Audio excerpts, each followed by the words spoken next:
So hello friends, welcome back to my YouTube channel AKS study zone. आज का lecture है physics class 12 का physics first chapter को start करने जा रहे हैं। वीडियो अच्छा लगे तो लाइक कमेंट एंड सब्सक्राइब करें। स्थिर विद्युतीय पहला टॉपिक है स्थिर विद्युतीय इलेक्ट्रोस्टैटिक। इसका डिफिनेशन हो जाएगा विज्ञान की वह शाखा जहाँ पर रुके हुए आवेशों का अध्ययन किया जाता है उसे स्थिर विद्युतीय कहते हैं। इसको स्टैटिक चार्ज भी कहा जाता है। जहाँ पर रुके हुए आवेश का अध्ययन किया जाएगा वो स्टैटिक चार्ज होगा, इलेक्ट्रोस्टैटिक चार्ज हो जाएगा। ठीक, जहाँ पर रुके हुए आवेश का अध्ययन किया जाता है उसे स्टैटिक चार्ज कहा जाता है, स्टैटिक चार्ज कहा जाता है। नेक्स्ट टॉपिक, जहाँ पर विद्युत चुंबकत्व। विज्ञान की वह शाखा जहाँ पर गतिमान आवेशों का अध्ययन किया जाता है उसे विद्युत चुंबकत्व या मूविंग चार्ज कहा जाता है। जैसे कि विद्युत चुंबकत्व को याद रखने का तरीका है गतिमान। जहाँ पर गतिमान आवेश का अध्ययन किया जाता है उसे विद्युत चुंबकत्व कहा जाता है, जहाँ मूविंग चार्ज कहा जाता है। विद्युत चुंबकत्व विज्ञान की वह शाखा जहाँ पर गतिमान आवेशों का अध्ययन किया जाता है उसे विद्युत चुंबकत्व या गतिमान या मूविंग चार्ज कहा जाता है। Next topic, electron. इलेक्ट्रॉन की खोज स्टोनी ने किया था तथा इसका नाम जे टॉमसन ने दिया था। इलेक्ट्रॉन की खोज स्टोनी ने किया तथा नाम जे टॉमसन ने रखा। और इलेक्ट्रॉन पर आवेश होता है 1.6 इंटू 10⁻⁻19 कूलम और द्रव्यमान होता है 9.1 इंटू 10⁻31 kg। अगला टॉपिक है आवेश या चार्ज। आवेश की उत्पत्ति रगड़ से आवेश उत्पन्न होता है। जैसे एक कलम को अपने बाल पर रगड़कर कागज के छोटे छोटे टुकड़े के पास ले जाते हैं तो वो कलम छोटे छोटे टुकड़ों को आवेशित करता है। 600 ईसा पूर्व थैल्स नामक वैज्ञानिक एम्बर एक पदार्थ जो ऊन पर रगड़ा तो एम्बर आवेशित हो गया। एम्बर को ग्रीक भाषा में इलेक्ट्रॉन कहते हैं।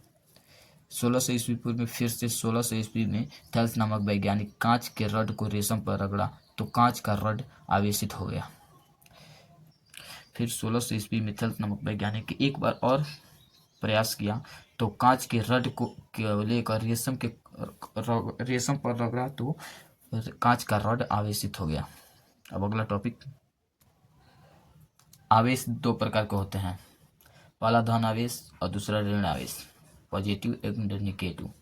समान समान धन अगर आवेश हो मतलब समान प्रकार के आवेशों को प्रतिकर्षण का गुण होता है और विपरीत प्रकार के आवेशों में आकर्षक का गुण होता है। विपरीत प्रकार के आवेशों में आकर्षक का गुण होता है। वैद्युत आवेश, किसी पदार्थ का वह गुण जिसमें वह पदार्थ विद्युत अथवा चुंबकीय प्रभाव को अनुभव कराता हो तो उसे वैद्युत आवेश कहते हैं। इसमें विद्युत चुंबकीय प्रभाव का अनुभव कराता हो उसे वैद्युत आवेश कहते हैं। नेक्स्ट टॉपिक पे चलते हैं, चालक। वे पदार्थ जिसमें विद्युत धारा आसानी से प्रवाहित हो जाए उसे चालक कहते हैं। वे पदार्थ जिसमें विद्युत धारा आसानी से प्रवाहित हो जाए उसे चालक कहते हैं। एग्जाम्पल में हो जाएगा धातु, मनुष्य, अम्ल, क्षार। ये तीनों हो जाएगा, तीनों चारों हो जाएगा। धातु, मनुष्य, अम्ल, क्षार ये विद्युत धारा में आसानी से प्रवाहित हो जाएगा, इसे चालक कहते हैं। नेक्स्ट टॉपिक है कुचालक। वे पदार्थ जिसमें विद्युत धारा आसानी से प्रवाह न हो उसे कुचालक कहते हैं। जैसे एग्जाम्पल में हो जाएगा सूखा लकड़ी, प्लास्टिक, रबर, कांच और शुद्ध जल, अभ्रक। ये हो जाएगा कुचालक का उदाहरण हो जाएगा, एग्जाम्पल हो जाएगा। घर्षण द्वारा आवेशन, एक वस्तु को दूसरे वस्तु पर रगड़ते हैं तो आवेश उत्पन्न होता है जिसे घर्षण द्वारा आवेशन कहते हैं। ये घर्षण द्वारा आवेशन को जब एक दूसरे वस्तु को आपस में रगड़ते हैं तो आवेश उत्पन्न होता है, उसे घर्षण द्वारा आवेशन कहा जाता है।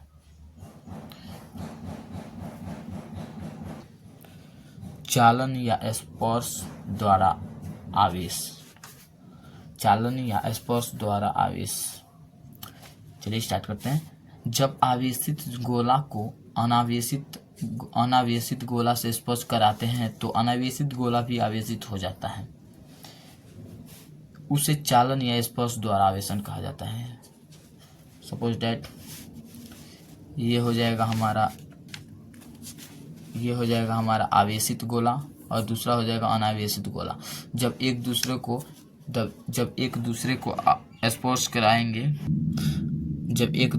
स्पर्श कराएंगे तो अनावेशित गोला भी आवेशित हो गया, जिससे उस पर भी प्लस चार्ज आ जाएगा। ठीक, जैसे ये आ गया, ये प्लस चार्ज उस पर आ जाएगा। प्रेरण द्वारा आवेशन। नेक्स्ट टॉपिक है प्रेरण द्वारा आवेशन। जब किसी आवेशित चालक को अनावेशित चालक से बिना स्पर्श कराए अनावेशित चालक आवेशित हो जाए, इस प्रेरण द्वारा आवेशन कहा जाता है। प्रेरण द्वारा आवेशन कहते हैं। ठीक, नोट में हो जाएगा आवेशन की प्रक्रिया इलेक्ट्रॉन द्वारा संपन्न होता है। जैसे ये हो जाएगा आवेशित चालक और ये हो जाएगा अनावेशित चालक, जिस पर प्लस और माइनस दोनों हो। ठीक, वीडियो अच्छा लगे तो like comment and subscribe. Thank you for watching my